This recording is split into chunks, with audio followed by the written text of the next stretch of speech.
Hello, I'm Daniela. In today's video, I'm going to show a theme for your slow stitching where you make blocks or squares within squares. This is a great way to use up fabric scraps, try and coordinate them or make contrasts with them. And you lay squares over squares of fabric and then you have a focal point.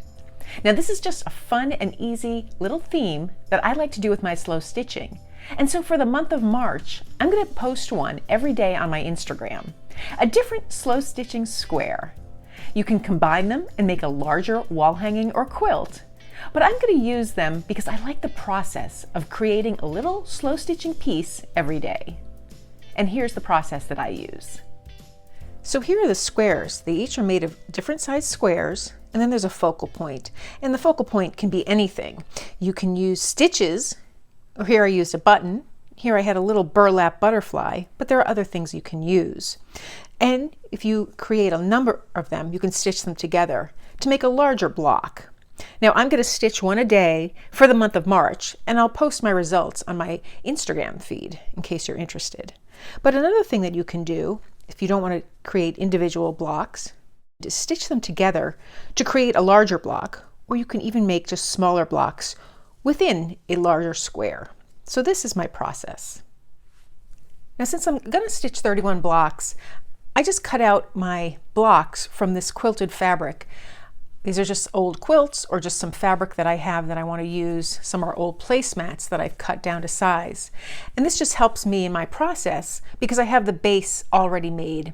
So I'll be sure to continue creating some more of these so that I have them ready for next month.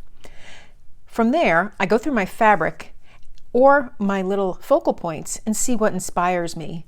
Now I've made some little focal points here where I took some fabric and created little elements. I could use those as my focal points as well.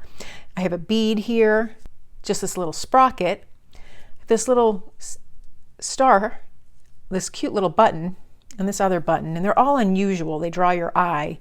I want to use this little turtle button, so I found some fabric in my stash that coordinates with it. So because this button is what really inspired me, I found some embroidery floss that I'm going to use to stitch my square, and it matches that turtle quite nicely, and just some cotton pearl.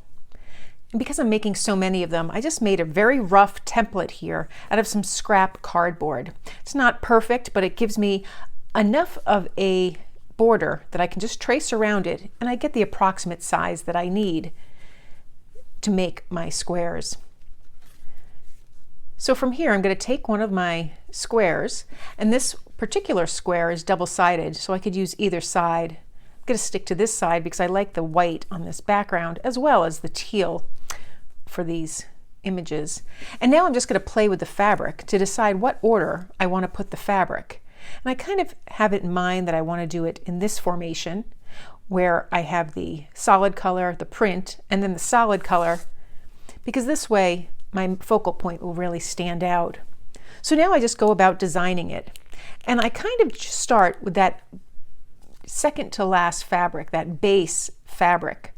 I just create a block and I just roughly sketch out where I want it to fit. I only want about 1/2 inch or maybe even a little less exposed of the fabric beneath it. So I make my sketch, and this is a Frixian pen. It's found in the office supply section by Pilot. You buy them in all sorts of colors, and they erase with the heat of an iron. And now I'll just roughly cut my square.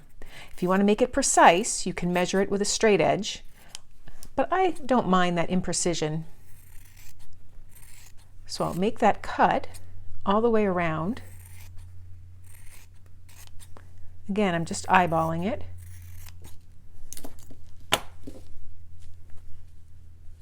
And can put it right on my block.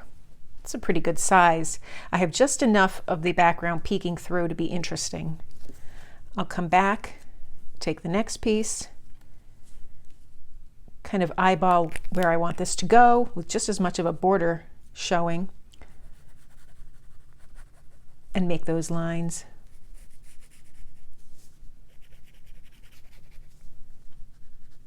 I can always make it a little bit bigger because I can always trim it down afterwards.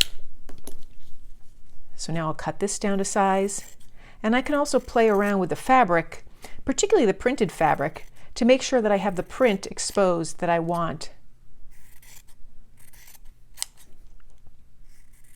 I'm not worried about the marker showing because that will be removed with the heat later on. And now I'm just going to create a final square up top. So again, kind of just eyeball the size of that square. Maybe go up a little further. See how this fits in it, and I like that. So I'll just snip this down to size.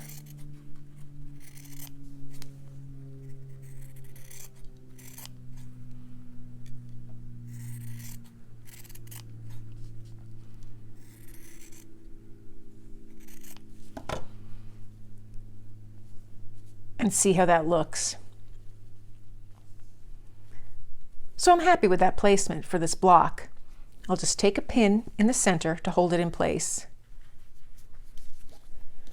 Remove my fabric. And now I like to start stitching from the inside going out. So I like to take some white thread here, my knotted thread, and I'll just make a stitch all the way around the perimeter here. You can decide the size stitches and the length you want to go, and whatever stitch you want. I'm just going to do a straight stitch, and I'm going to echo the shape that I cut out here of this not perfect square. So I try to make all my stitches approximately the same length and the same spacing in between. At least that's what I'm striving for, and I find it to be really good practice.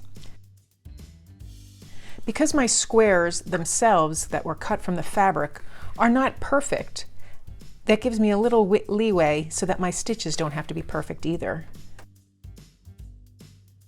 But if you're up for a challenge and you want to create nice right angles and geometrically shaped stitches and spaced, then go right ahead.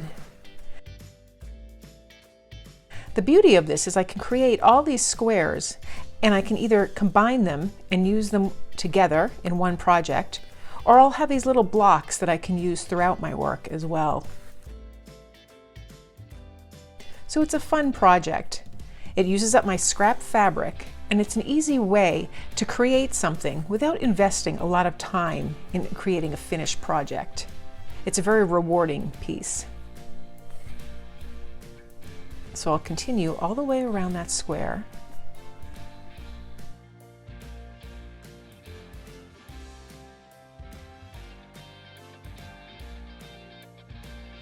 The reason I like to start with the inside square is because then it holds everything in place. It holds all three of my fabrics. I can then remove that pin when this is done and just sew at my leisure. I don't even have to carry a pin with me on my work. But if you have a different method that you like to use whichever method is comfortable for you, because that's the beauty of slow stitching. We make it work for each of us.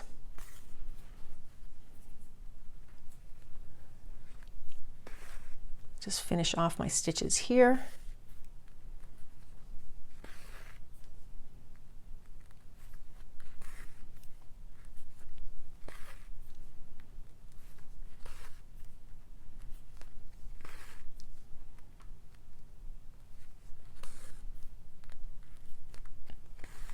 And the last stitch.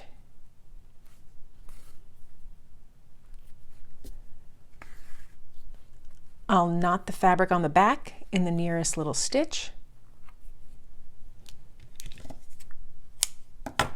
Trim that off, and now I can remove that pin. So it's very easy to work with, and I'm not at risk of being stuck with a pin. I'm going to take my embroidery floss that's in the color that matches my focal point, and now I'm going to stitch around both here and here. And I'll just start at a corner, and I'm going to create that same stitch all the way around the perimeter of both of those shapes. And I'll show you what this looks like when I'm done with my stitching. So I finished stitching all the way around all the fabric squares of my block, and before I add my button, now it's a good time for me to remove that marker. So I'm just taking a hot iron and just pressing it onto the fabric here. And I'm using the iron at the temperature that the fabric can stand. So the hottest temperature the fabric can stand. And this is all cotton fabric. So there we go. I have that clean block now. And now all that's left to do is to add my focal point. I can use it straight up or to the side. I kind of like it to the side. And because it's a button, I can decide if I want to stitch it the traditional method, just looping between those two holes, or stitch around it in some other method. And there are lots of different methods you can use to stitch your button on. And if you're interested in me doing a video on that, just let me know in the comments and I'd be happy to do that. So I'm just going to come up from behind the fabric. I like to put my needle down and then play with it to see if it's in the right spot. It's a little high, so I'll just come over here.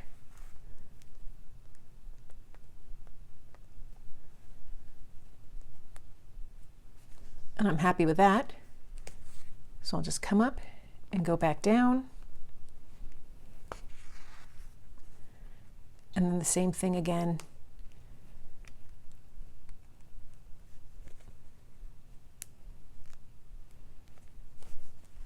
Come back from the underside. And up. And I only have to go through it 2 or 3 times. This is not a functional design button. I'm not going to be buttoning anything. I just want to make sure it's nice and secure on my block. I'll come in here, secure that stitch off with a little knot, and trim that down.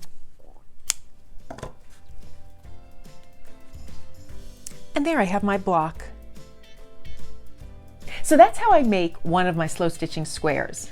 I'll post one a day in March on my Instagram page, so if you'd like to check that out, please feel free to follow me or just take a peek at my Instagram feed. I hope you found this technique fun and you're willing to give it a try on your own. And if you do, and you want to post it, please be sure to tag me. If you like this video, please be sure to subscribe. And thanks for joining me today.